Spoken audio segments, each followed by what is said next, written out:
Okay, go ahead, Eli. All right, good morning. So we're gonna do the follow-up presentation for the nilgai harvest management plan. We kind of gave an introduction to what we were proposing about 2 months ago now. So since then, we did have 2 nilgai surveys done on the port, and we're gonna go through that data today and kind of what recommendation on the size of the herd that we think we should maintain on Port Mansfield. And then I believe the board has a proposal on how to move forward with what we're presenting on today. All right. So the purpose of this nilgai management plan overall is for herd management, population control, maintain the Port Mansfield nilgai herd at a recommended density rate. Cattle fever tick eradication, eradicating cattle fever ticks in Port Mansfield of whitetail and wildlife population, including whitetail deer and nilgai, and mitigate the spread of cattle fever ticks into northern Willacy County and beyond into the northern ranch countries. So the nilgai density on the ranches around Port Mansfield, they try to maintain a 1 nilgai per 20 acres. So they do a lot of hunting, a lot of harvesting in order to keep that population in check. As y'all know, nilgai have no natural predators in this area. Their 20 rate is pretty high. So it doesn't take very long for a nilgai population to get out of control. So the landowners do their part in trying to keep that population in check. So right now on Port Mansfield, we calculate about 1,000 grazable acres. Port Mansfield overall is much bigger than that, but when you subtract the residential areas, sand sheets, kind of lowland areas that are underwater most of the time, you have about 1,000 grazable acres, 700 acres on the north side of 186 and 300 acres on the south side of that. So if you use that 1 per 20 calculation for 1,000 acres, you want to maintain the nilgai herd size about 50 acres on Port Mansfield. So we did one nilgai census on March 13th, 2025. U.S. Border Patrol brought their high-tech drones, and we did a survey at night. Doing it at night was super successful. So the nilgai are, more calm. They're not roaming around. So you're able to get a more accurate count that way. On that day, we counted over 200 nilgai on Port Mansfield. That's a density rate of about 1 for every 5 acres, and we want to be at 1 per 20. So if you base it on that, to get down to the 50 animals, you would have to harvest 150 nilgai. Okay. On March 31st, USDA Wildlife Services also conducted a survey. They came right after that huge rain that we had. So they weren't able to cover the entire port like Border Patrol was. And they still counted 125 nilgai on the port. So that's about a 1 per 8 acre density. So they recommended, based on that, to get down to the 50 animals, to harvest 75 nilgai, right? So we have a range from 75 to 150 based on the surveys that were taken. So last time we met, Animal Health Commission was gonna come up with a plan and present it to the board, right? So us being a state agency, we don't have the leeway to do a lot of stuff that a private landowner can do, right? So we have to work with other agencies to accomplish, our mission. So we were gonna work with Wildlife Services, and we had a pretty good plan in place. Unfortunately, due to federal changes, Wildlife Services has been instructed to only allow their aviation division, so they have helicopters and they have shooters and all that do that kind of work. But their critical mission is predator control, harvesting, coyotes, stuff like that. So right now, with the change at the federal level, they were told only do predator control. So doing a nilgai harvest was really outside of that scope.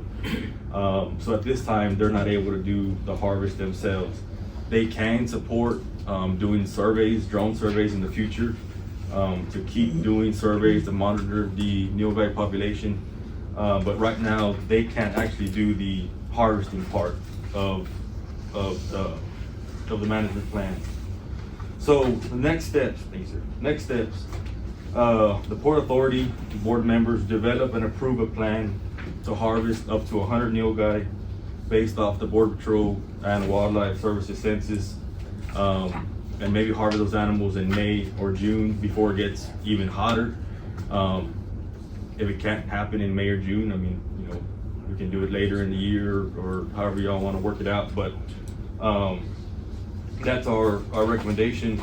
And then repeat the nilgai census in the fall of 2025 prior to the whitetail deer season and harvest any more nilgai that's recommended.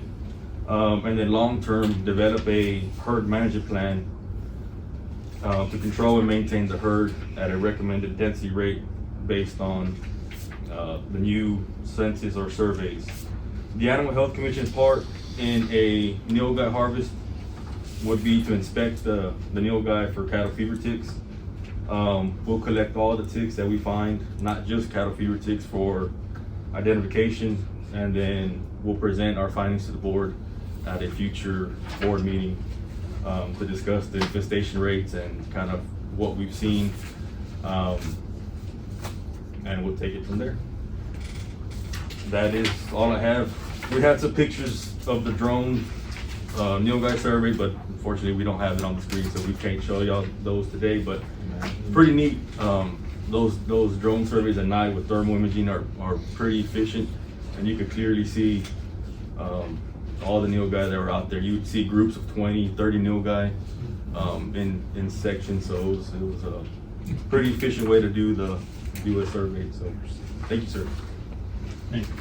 All right, passed out to hand out literature on a company called Broken Arrow. I was fortunate to get to go on when they did the drone survey with the Border Patrol. That's a pretty impressive machine that they got. So I was there the whole time they did it and got to actually count how many nilgai they were seeing. I was given the name of this company by Neil Wilkins. He's runs the East Foundation, and they use these guys pretty regular. The East Foundation, as y'all know, a lot of them, they have paid hunts out there, and they probably harvested somewhere around 100 already on paid hunts. And they've got Broken Arrow coming in tomorrow to take more, because they just can't keep up with them. So I contacted Tommy Taylor with Broken Arrow, and I've got their information here.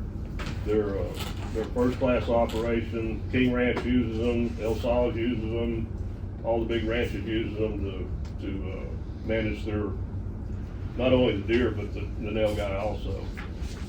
So they bring everything they need. They bring refrigerated trailers, they bring people to quarter and process the meat on site.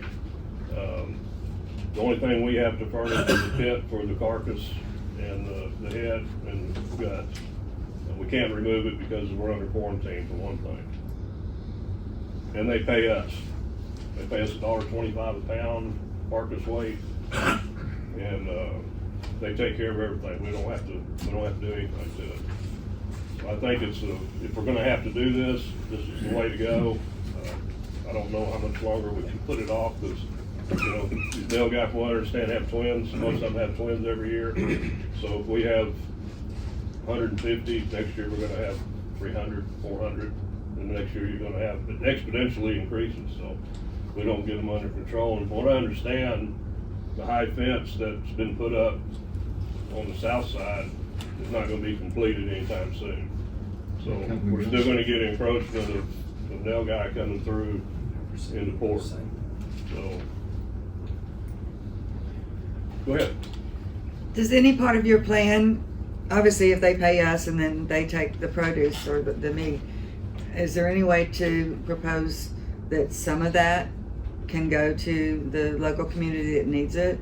And I don't mean like me, I'm talking about people. Yeah, I understand, and I know that question was gonna come up. I did ask them about that.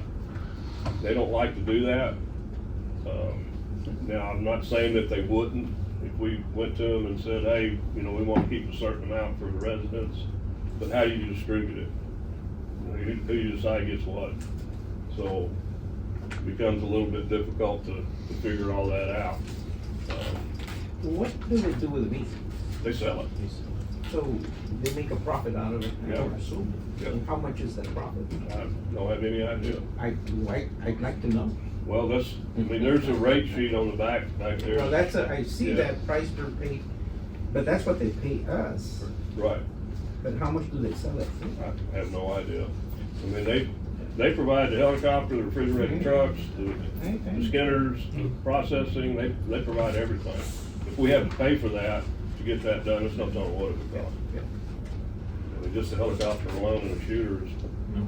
I mean, some of y'all probably been on some of those trips, and helicopter trips, and they're not cheap.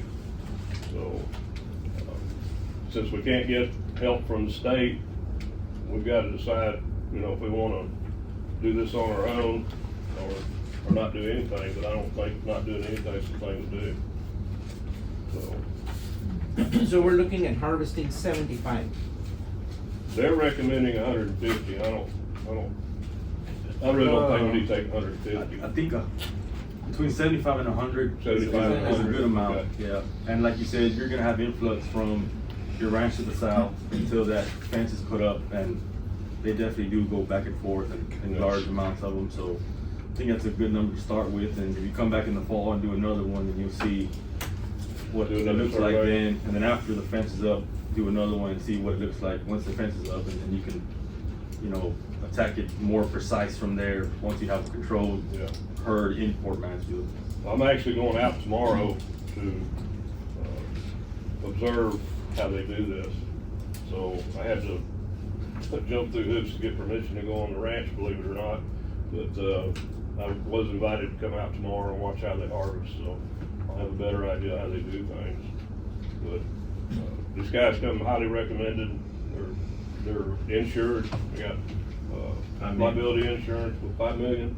Yeah, so that's all covered, and that was our first question, is liability insurance. They are, this is what they do. The guy told me they do this every Thursday, every week of the year. They harvest year round, just to keep up with the nilgai on the big ranches. They covered 200,000 acres of King Ranch Yeah. that they're responsible for managing the nilgai herd on. So, if you have any more questions, I'll try to answer them. What about the, just as other options, what about the Texas Youth Hunt? Would they be interested in doing anything? I don't see that being feasible, because nilgai won't come to a feeder, so you have to actually go after them. And they're long range shots, on the time, high caliber rifles. I just don't think that would be a good idea. Dangerous. I've talked to Mitchell, and they have a half a dozen kids in the state that they think would qualify for it, but they couldn't take out the quantities. Yeah. Okay, just ask. I make a motion, we adopt their proposal to take 75 75. nilgai out. However, I'd also like to attach to that motion that the money that the district receives for the nilgai be put aside for the youth hunt program, to try and provide people coming down for the youth hunt some extra Incentive. incentives. Yeah, good idea. I mean, I think that if we're serious about managing this stuff, that's what we need to do. Okay. Well, we have to do it, that's for sure. Mm-hmm. And it sounds like there's no other options. Yeah. I've got a question before we move forward. On this, the cost of what they're gonna pay us or whomever, is this what they propose to the big ranches and? Yes. Okay. Yeah. I don't think they've updated their rate sheet, because he told me $1.25 and it's $1 on here. So I've been told $1.25 by 3 different people that use them, so that's what it'll be. And that money goes straight to the navigation district, and then we can earmark it for the youth hunts. It's somewhere around $45,000 to $50,000 Yeah. per hunt, so that's pretty good. We gotta do it. I second that motion. All right, motion made by Commissioner Kendrick, seconded by Commissioner Trevino. All in favor? Aye. All opposed? Motion carried. Thank you. Thank you, sir. Thank you, Eli. Thank you, Sandy. And this gonna be every Thursday? No, No, they it'll be they- one- I have to schedule a date with Yeah, him. Okay. yeah. Okay, one time.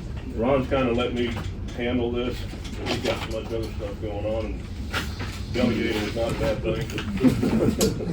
And so, that's why I'm looking forward to going out there tomorrow to see how they operate. Any more questions? We'll move on. Number 4,